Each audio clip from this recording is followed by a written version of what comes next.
अस्सलाम वालेकुम। मेरा नाम कदस बाट। इस वीडियो में आपके साथ मैं पिछले 24 घंटे की क्रिप्टो मार्केट की लेटेस्ट न्यूज़, अपडेट्स और साथ में अपना तजिया शेयर करूंगा। फाइनली बिटकॉइन के स्पॉट ईटीएफ अमेरिका ने अप्रूव कर लिया है। 11 से ज़्यादा जो एप्लीकेंट्स थे उनकी एप्लीकेशन अप्रूव हो गई है।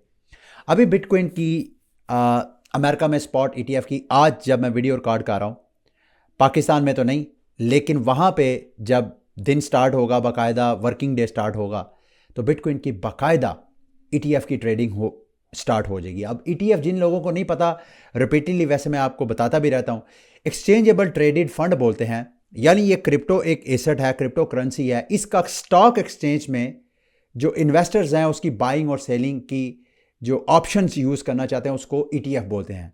नॉर्मली हम क्रिप्टो करेंसीज की ट्रेडिंग क्रिप्टो एक्सचेंजेस के जरिए या डेक्सेस के जरिए करते हैं। जब इनको स्टॉक एक्सचेंज में ट्रेडिंग के लिए अवेलेबल किया जाता है तो उस सारे प्रोसीजर को ईटीएफ कह लें या ईटीपी बोल लें, यानी एक्सचेंजेबल ट्रेडिंग प्रोडक्ट, वो अप्रूव हो गया। लेकिन एज एक्सपेक्टेड कल जैसे मैंने आपको बताया था कि कॉइन टेलीग्राफ के और मेरे एनालिसिस के मुताबिक मुझे नहीं लगता कि ईटीएफ अप्रूवल के बाद भी बिटकॉइन में कोई बड़ा सा स्पाइक नज़र आएगा।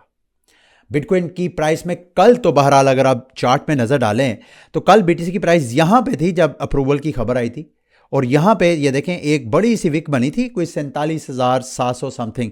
उसके बाद प्राइस मुसलसल कई घंटे डंप होती रही।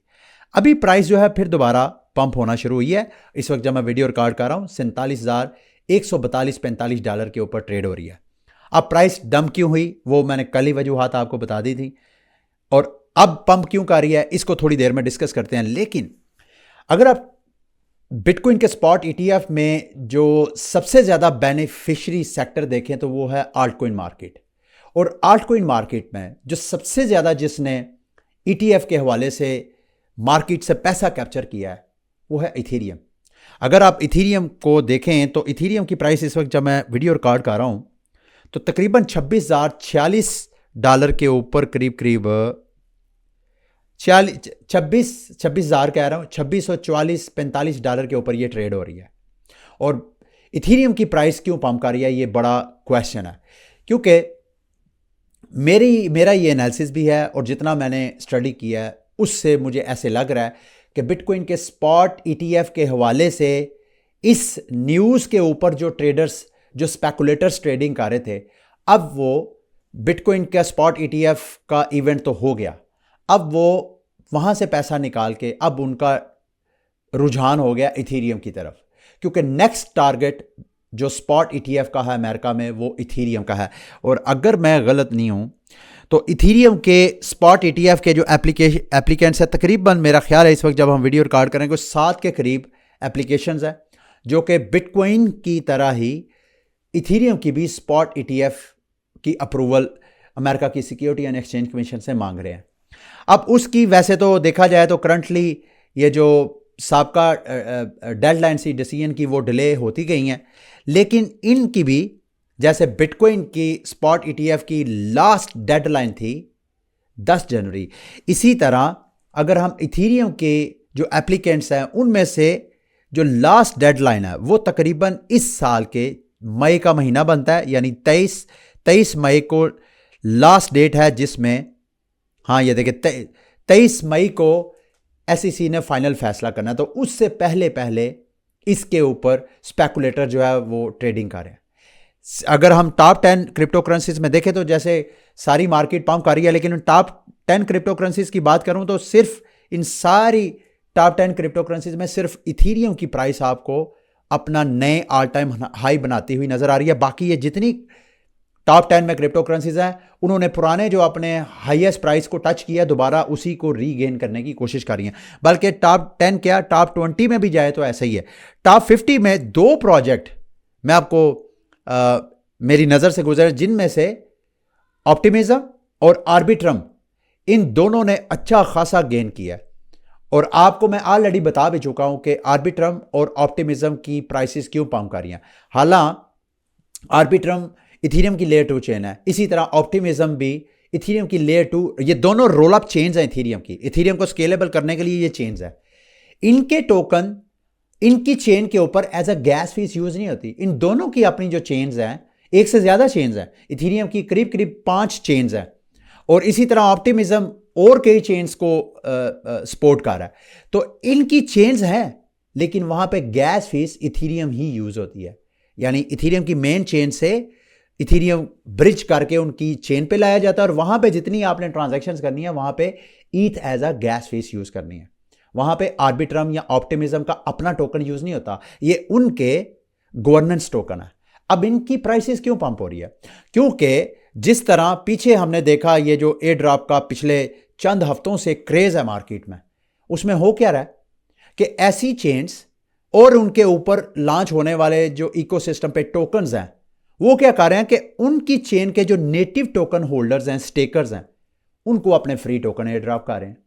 तो ये ऑप्टिमिज्म और ये जो आर्बिट्रम है, इनकी चेन की अभी मार्केट में अफवाहें चल रही हैं कि शायद वो भी अपने प्लेटफॉर्म के ऊपर स्टेकिंग की ऑप्शंस ऑन करेंगे। अभी दोनों के टोकन आप स्टेक नहीं कर सकते, जैसे आप हमें इंजेक्टिव के, सेलेस्टिया के, इस तरह के कॉस्मोस का जो एटम टोकन है उनकी जाके स्टेक करें तो उनके इकोसिस्टम पे टोकन लॉन्च होंगे, वो स्टेकर्स को एयर ड्रॉप देंगे।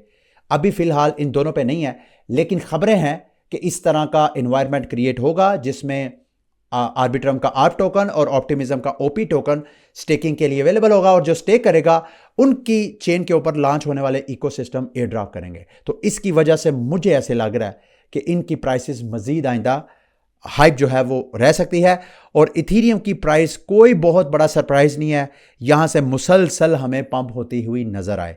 इस डिमांड, अगर ये मेरा थीसिस सही है कि ये फिलहाल होना, तो बिटकॉइन की प्राइस को पंप चाहिए था, उसको पंप होना चाहिए था, और हुआ क्या कि न्यूज़ इवेंट होने के बावजूद इथीरियम उसके बाद पंप कर रहा है। और वही मेरी सेंस में तो यही लॉजिक बैठ रही है कि जो स्पेकुलेटर्स हैं मार्केट के, अब वहाँ से शिफ्ट हो रहे हैं इथीरियम की तरफ। अब इथीरियम क्या उसका स्पॉट ETF अप्रूव होगा कि नहीं, ये बड़ी इंटरेस्टिंग डेवलपमेंट है। इसके हवाले से अभी थोड़ी देर में मैं आपके साथ मालूमात शेयर करता हूँ, लेकिन सबसे पहले BTC की प्राइस अब दोबारा पहले क्रैश क्यों हुई, या पंप क्यों कर रही है? क्रैश देखें, न्यूज़ इवेंट के हवाले से मैंने आपको बताया था कि प्राइस, इस इवेंट की प्राइस ऑलरेडी प्राइस इन हो गई है। अब जाहिर बात है, प्राइस को पंप करने के लिए तो कोई ना कोई डिमांड तो होनी चाहिए थी, तो इंस्टीट्यूशंस की डिमांड तो पैदा होनी नहीं थी, क्योंकि ऑलरेडी तकरीबन ये जितने 11 एप्लीकेशंस अप्रूव हुई हैं, इन सब कंपनीज ने मार्केट से थोड़ा थोड़ा सीड इन्वेस्टमेंट उठा ली थी, और वो उसी वक्त मजीद उन्होंने बाइंग की डिमांड बढ़नी थी अगर वो ट्रेडिंग के लिए ओपन होता। तो ट्रेडिंग तो इनकी आज ओपन होनी है। गो के प्री मार्केट में रिपोर्ट किया जा रहा है जो ब्लैक रॉक है, उसके स्टॉक की प्राइस जो है वो तकरीबन, जब मैं वीडियो रिकॉर्ड कर रहा हूँ, 25% उसकी प्राइस पंप की है, जबकि ग्रे स्केल की प्राइस तकरीबन 1-1.5% उसकी प्राइस पंप की है। अच्छा, ग्रे स्केल की प्राइस पंप ज़्यादा क्यों नहीं की है? हालांकि ग्रे स्केल के पास लॉन्चिंग से पहले कोई तकरीबन 20-25 बिलियन डॉलर के ऑलरेडी लाखों बिटकॉइन तो इनके पास ऑलरेडी पड़े हुए हैं। तो इनकी प्राइस में, मार्केट में, इनको इस सेंस में देखा जाए तो दीगर जो प्लेयर्स हैं उनसे लेवरेज है, लेकिन लोग यहां पे सरमायाकारी नहीं कर रहे। ज्यादा रुझान जो है वो ब्लैक रॉक के स्टॉक्स के ऊपर है। अभी बाकी डाटा नहीं आया, ये जो मौजूदा मालूमात है इन्हीं का मैं एनालिसिस आपको करके बता रहा हूं। अब ये बिटकॉइन की प्राइस अब दोबारा पंप क्यों हो रही है?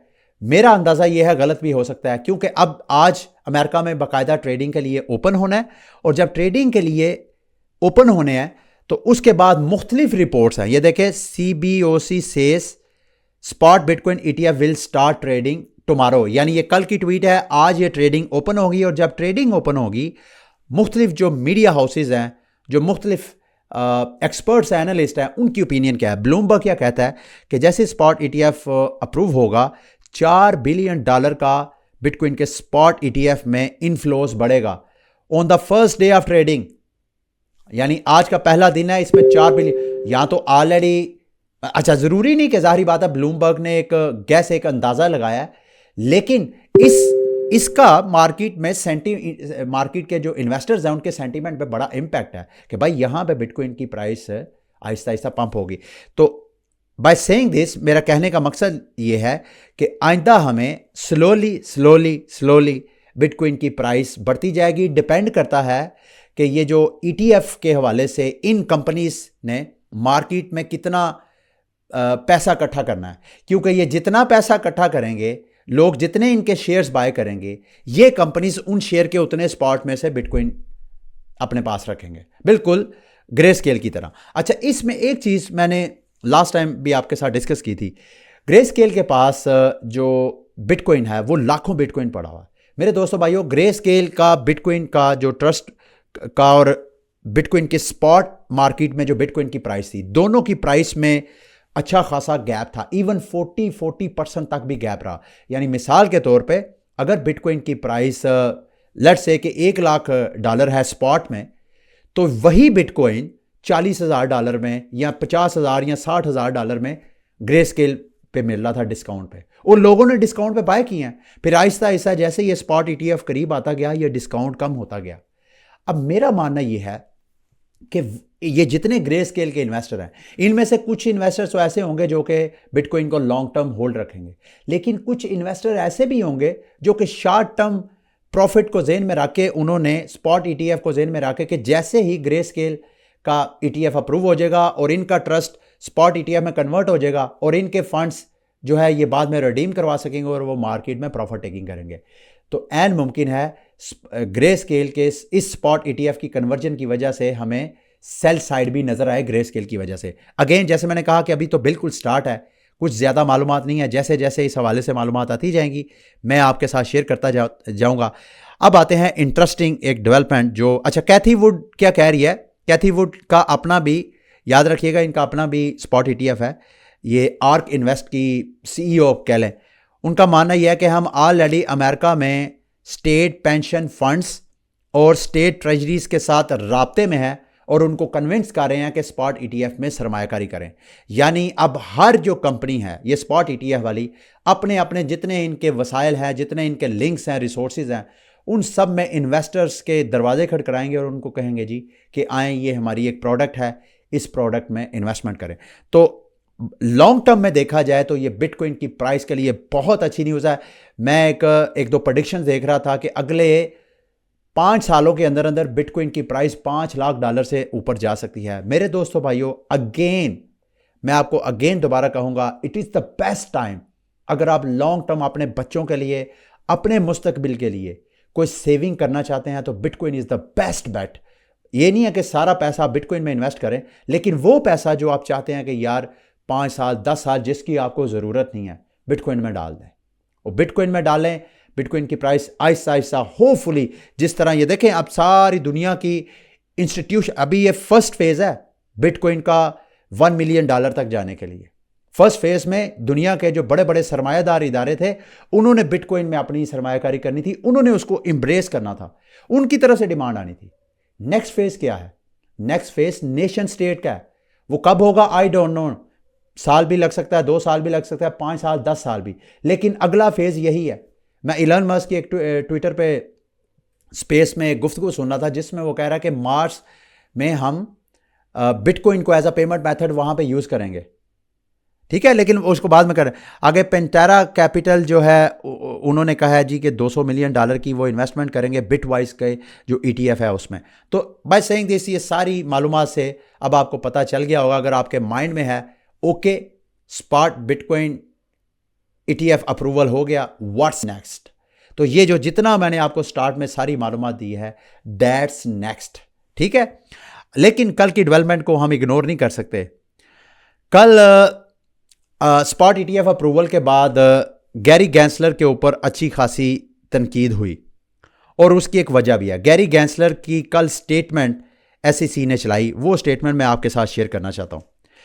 स्टेटमेंट में गैरी गैंसलर ने अगेन रिपीट किया। सबसे पहले जो इंटरेस्टिंग चीज़ें हैं, गैरी गैंसलर कहता है जी कमीशन ने 20 टाइम पिछले यानी 2018 से मार्च 2023 तक 20 बार स्पॉट ETF को रिजेक्ट किया है। लेकिन ग्रे स्केल की रिजेक्शन के बाद सारा सिनेरियो चेंज हो गया, क्योंकि अमेरिका की अदालत ने इस हवाले से हमारे हाथ पांव बांध दिए थे। अब उसके बाद हम इसको मजीद रिजेक्ट नहीं कर सकते थे, क्योंकि अगर रिजेक्ट करते तो ये सारी कंपनीज ने फिर अदालत में चले जाना था। और एक और इंटरेस्टिंग बात, पाकिस्तान का अदालती निज़ाम और वहाँ का अदालती निज़ाम और पाकिस्तानी इदारे और वहाँ के इदारों का कितना फ़र्क है। जब इदारे कोई भी कौम बना लेती है तो वहाँ पे जो इदारे फंक्शंस करते हैं वो किसी की विल पे नहीं करते, ना किसी सियासतदान की, ना किसी और ताकतवर हल्के की, बल्कि वहाँ पे रूल्स रेगुलेशंस क़वायद ज़वाबत अदारों को चलाते हैं और उसमें फिर मुआशरे में रहने वाले लोग फिर बिला खौफ व ख़तर जो है अपनी ज़िंदगी गुजारते हैं। अमेरिका में क्या हुआ, 20 बार ये रिजेक्ट किया, एक बार अदालत ने फैसला कर दिया, उन्होंने इंटरप्रिटेशन कर दी कि आपकी जो सोच है दैट्स नॉट राइट। ये जो रेगुलेटर्स हैं इनकी जुर्रत नहीं है, क्योंकि रेगुलेटर्स ना तो कानून बनाते हैं ना इंटरप्रेट करते हैं। उनका काम जो भी कानून है उस पर अमल दरामद करना। अगर किसी को उस पर एतराज़ है तो वह अदालत जाके अदालत से उसकी वजाहत ले सकता है। अगर अदालत कहे कि आपका दिया हुआ फैसला गलत है तो उनकी जुर्रत नहीं है कि वो आगे कोई स्टेप ले सके। तो मतलब मैं आप इसको किसी और इंटरेस्टिंग चीज़ जो मैं आपके साथ शेयर करना चाहता हूं, बावजूद इसके कि गैरी गैंसलर ने, याद रखिएगा, 5 मेंबर्स ने वोट कास्ट करना था और गैरी गैंसलर की ये सारी स्टेटमेंट जिसमें उसने कहा मैंने ETF तो अप्रूव कर दिया है लेकिन मैं बिटकॉइन को इंडोर्स नहीं करता, यानी मैं इसको वैलिड करार नहीं देता कि आप यहां पे सरमायाकारी करें। इस वजह से गैरी गैंसलर पे मार्केट में बहुत तनकीद हो रही है। लेकिन याद रखिएगा 5 मेंबरों में से अगर गैरी गैंसलर वोट कास्ट ना करता बिटकॉइन के स्पॉट ETF के हवाले से तो ये जो स्पॉट ETF थे ये सब दोबारा रिजेक्ट हो सकते थे। 5 मेंबरान में से 2 मेंबरान ने अगेंस्ट वोट डाला और 3 मेंबरान ने इसकी फेवर में वोट डाला। इन 3 मेंबरान में से गैरी गैंसलर भी है। लेकिन गैरी गैंसलर की एक स्टेटमेंट मैं चाहता हूं आपके साथ शेयर करूं।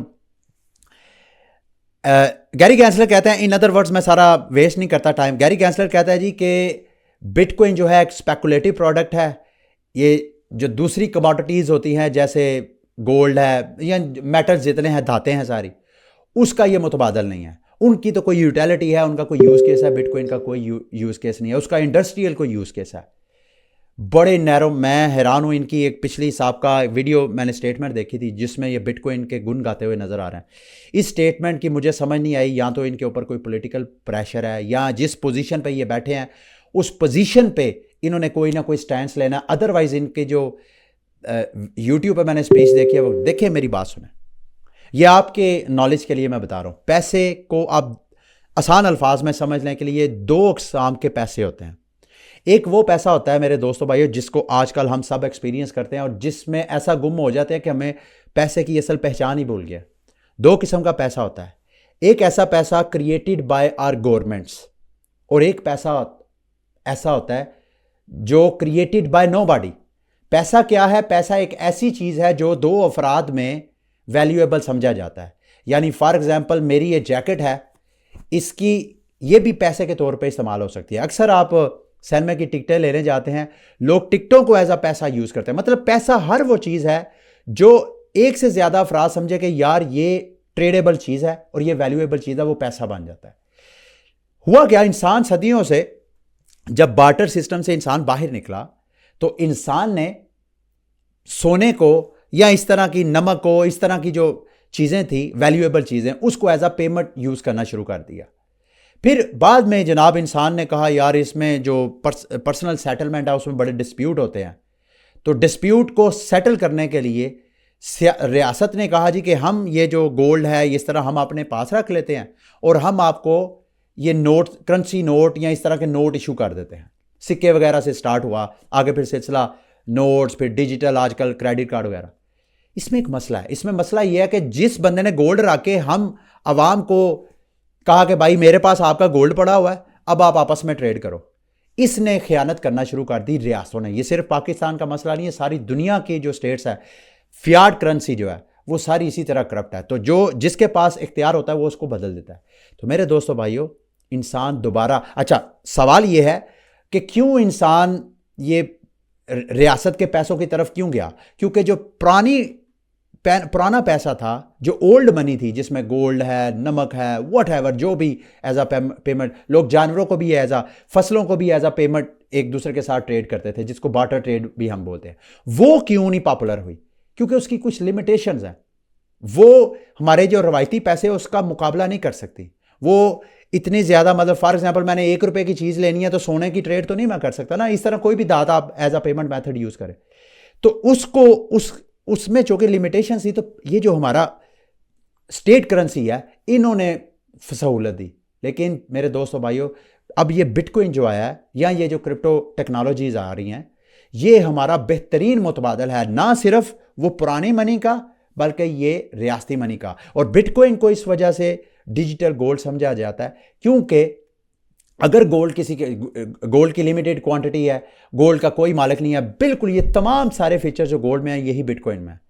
लेकिन जो फीचर गोल्ड में नहीं है, जिस वजह से पैसा जनरेट हुआ, सेट मनी जनरेट हुई, वो जनरेशन जो है वो बिटकॉइन ने आके वो भी ज़रूरत ख़त्म कर दी। यानी अब किसी को भी स्टेट मनी की ज़रूरत नहीं है, एक ऐसी करेंसी की ज़रूरत है जिसमें मैं अगर मेहनत करूं तो मुझे पाकिस्तानी रुपया नहीं मिलना चाहिए, मुझे बीटीसी मिलना चाहिए। क्यों पाकिस्तानी रुपया नहीं मिलना चाहिए? क्योंकि ये पाकिस्तानी रुपया गवर्नमेंट मजीद छापती है, मेरा पैसा डीवैल्यू हो जाता है। मुझे बीटीसी क्यों मिलना चाहिए? कि अगर मेरे पास बीटीसी मैं इस्तेमाल नहीं करता हूं तो मुझे ये खौफ नहीं होना चाहिए कि इसकी सप्लाई बढ़ने की वजह से इन्फ्लेशन आएगी और इन्फ्लेशन से मेरी वैल्यू डाउन होएगी, बल्कि मुझे बिटकॉइन का पता मैं अपने पास होल्ड करूंगा तो ओवर द टाइम इसकी वैल्यू अप जाएगी। शॉर्ट टर्म आप प्राइस पंप और डंप ये जो ट्रेडिंग की वजह से इसको ना देखें। तो बहरहाल मैं you get the idea. I am sorry मैं इतना लंबा आपको लेक्चर दे रहा हूँ, वीडियो को मुख्तसर करता हूँ। एयर ड्रॉप के हवाले से मैं कुछ अपडेट्स आपके साथ शेयर करना चाहता हूँ। याद रखिएगा न्यू पैराडाइम मेंटा की 4 दिन और 12 घंटे रह गए हैं। न्यू पैराडाइम पे आपके जो डिपॉजिट्स वगैरह वो ख़त्म हो जाने हैं। और मैं आगे से थोड़ा सा टिटोलने की कोशिश कर रहा था कि ये जो बॉक्स पीसीज हैं, ये मेरे बॉक्स पीसीज 145 पीसीज मुझे मिलने हैं, वो मिले हैं 5 दिन 13 घंटे के बाद। हालांकि उससे पहले ही ये स्टॉप हो जाना है न्यू पैराडाइम का जो कैंपेन है। तो क्या मुझे ये बॉक्स पीसेस मिलेंगे? मुझे ये बताया गया है इनके डिस्कॉर्ड चैनल पे कि नहीं मिलेंगे। उधर से मुझे किसी ने सजेस्ट किया कि आप मजीद इथीरियम यहाँ पे ब्रिज करें। अगर आप ब्रिज करेंगे तो आपका ये जो टाइमर है, ये टाइमर मिनिमाइज हो जाएगा, एक्सेलरेट हो जाएगा। मैंने वैसे थोड़े से फंड डिपॉजिट तो किए हैं, मुझे फ़र्क नहीं आया, फील हुआ शायद थोड़े से नहीं करना चाहिए, 1-2 इथीरियम और करना चाहिए। बहरहाल ये मैं आपको बताना चाहता था, इस पर आप फोकस करें। दूसरा, स्टॉकनेट की अगर आप एयर ड्रॉप फार्मिंग कर रहे हैं तो ये एक नया क्वेस्ट उन्होंने दिया है। अगर आप ये क्वेस्ट कंप्लीट करेंगे आपको एक NFT मिलेगी और साथ ये $2500 इन्होंने कहा है। मैंने ये क्वेस्ट कंप्लीट किया है, मुझे तो $2500 नहीं मिले। बहरहाल मुझे NFT मिल गया है। और स्टॉकनेट जब अपना एयर ड्रॉप करेगा तो जितनी इनकी क्वेस्ट है वो सारी काउंट होंगी। इसका लिंक भी वीडियो के डिस्क्रिप्शन में आपको मिल जाएगा। दूसरा, ये स्टैरी एक प्रोजेक्ट है मेटावर्स टाइप, इस प्रोजेक्ट का लिंक भी वीडियो के डिस्क्रिप्शन में आपको मिल जाएगा। ये बिल्कुल फ्री ऑफ कॉस्ट, ऑलमोस्ट मेरा ख्याल है शायद कोई 5-10 सेंट की एक गैस फीस आपने पे करनी है। ये जो प्रोजेक्ट है बाइनांस लैब और OKX जो एक्सचेंज है उनकी इसके पीछे सरमायाकारी है। लिंक वीडियो के डिस्क्रिप्शन में आपको मिल जाएगा, उस लिंक को खोलें, यहाँ पे अपनी वॉलेट कनेक्ट करके प्रोफाइल क्रिएट करें। जब आप प्रोफाइल क्रिएट करेंगे उसके बाद आपने सिटीजन पे जाना है और जाके यहाँ पे सिटीजन पास्ट आपने मिंट करना है। ये स्क्रीन पे देख रहे हैं, मैंने ऑलरेडी मिंट कर दिया है। यहाँ पे सिर्फ आपने गैस फीस पे करनी है, उसके अलावा और कुछ नहीं। और इथीरियम और बाइनांस स्मार्ट चेन की गैस फीस है ही कोई 2-4-5 सेंट है। उसके बाद फिर आपने जब आप ये मिंट कर लेंगे फिर आपने यहाँ स्टेरीवर्स में जाना है और यहाँ पे जाके ये सारे मेटावर्स स्पेसेस हैं।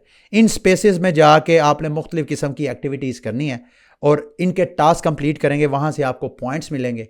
वो पॉइंट्स बाद में जब ये एयर ड्रॉप करेंगे तो जितने आपके पास, ये देख रहे हैं यहाँ पे डेली टास्क है, ये डेली टास्क, ये वाले सारे डेली टास्क आपने कंप्लीट करना है, इनवाइट करना है, यहाँ पे आके गुड मॉर्निंग लिखना है किसी 3D स्पेस में और यहाँ पे WASDW आप प्रेस करेंगे तो यहाँ पे आपका जो करैक्टर है ये देख रहे हैं, यहाँ पे A प्रेस करेंगे तो लेफ़्ट साइड पे जाएगा, D प्रेस करेंगे तो राइट साइड पे जाएगा, S प्रेस करेंगे तो बैक जाएगा। तो इस तरह इसको एक्सप्लोर करें इनको और यहाँ पे मतलब क्वेस्ट वगैरह कंप्लीट करके तो पॉइंट स्कोरिंग कर सकते हैं। लिंक वीडियो के डिस्क्रिप्शन में आपको मिल जाएगा। दूसरा, इनकी गैलेक्सी पे कैंपेन भी चाली है। ये कैंपेन में भी पार्टिसिपेट करेंगे तो आपको यहाँ से OET NFT मिलेगा जो बाद में एयर ड्रॉप जब होगा तो उसमें काउंट होगा। ठीक है, अब मार्केट की कुछ रैंडम न्यूज़ अपडेट्स की तरफ आते हैं। विटालिक बटरन ने कहा है जी कि इथीरियम की जो गैस लिमिट है वो 33% इंप्रूव हो जानी चाहिए। अब ये बड़ी इंटरेस्टिंग डेवलपमेंट है, क्योंकि इस वक्त करंटली जो गैस लिमिट है वो 30 मिलियन है। अगर 30 मिलियन से ये 40 मिलियन हो जाती है, 33% इंक्रीज़ हो जाती है, तो इससे गैस फीस भी आहिस्ता आहिस्ता कम हो जाएगी, क्योंकि एक ब्लॉक में ज़्यादा डाटा आएगा। जब ज़्यादा ट्रांजैक्शंस आएंगी तो नेट जो पीछे बैकएंड पे लोड है ट्रांजैक्शन का पेंडिंग का, वो मिनिमाइज होगा, उससे गैस फीस जो है वो कम होगी। दूसरा, रिपल की तरफ से खबर है कि उन्होंने $285 मिलियन के जो इन्वेस्टर्स के शेयर हैं, अपने इन्वेस्टर के, वो शेयर बाय करने की अनाउंसमेंट की है। और दूसरा, अच्छा, रिपल के हवाले से खबरें हैं कि क्या कल भी शायद मेरा ख्याल हमने डिस्कस किया था रिपल का। मैंने किसी जगह पढ़ा है कि रिपल के ETF इस साल तो कम से कम नहीं है, क्योंकि रिपल का SEC के साथ फंडा है, और SEC जो है वो जब तक ये केस SEC का सेटल नहीं होता तो रिपल का स्पॉट ETF तो बोले ही ना। बल्कि ये इथीरियम के ETF के हवाले से भी, अगर आप वो जो मैंने आपको गैरी गैंसलर की स्टेटमेंट दिखाई है, अगर आप उसको सारे नोटिस को गौर से पढ़ें तो वो बिटकॉइन के अलावा बाकी तमाम क्रिप्टो करेंसीज को वो सिक्योरिटी समझते हैं। तो इथीरियम का स्पॉट ETF भी बहुत बड़ा चैलेंज होगा SEC अप्रूव करना, तो रिपल का तो सोचे ही ना फिलहाल। अच्छा, उसके बाद ही नियर फाउंडेशन के हवाले से खबरें हैं कि उन्होंने अपने स्टाफ में 40% कमी की है। और लास्ट में इलन मस्क के हवाले से रिपोर्ट किया जा रहा है कि एन मुमकिन है इलन मस्क ट्विटर पे, क्योंकि इस साल के Q2 में ट्विटर पे peer to peer payments system शायद लॉन्च हो जाए, और अगर लॉन्च होगा तो एन मुमकिन है बिटकॉइन भी यहाँ पे लिंक हो जाए। तो अगर ऐसा हुआ तो बिटकॉइन के लिए भी ये एक अच्छी न्यूज़ है। ठीक है, ये थी मेरी आज की क्रिप्टो मार्केट की न्यूज़ अपडेट्स। उम्मीद है मेरी आज की वीडियो भी आपके लिए इन्फॉर्मेटिव रही होगी। अगली वीडियो तक के लिए मुझे इजाज़त दें। अल्लाह हाफिज़।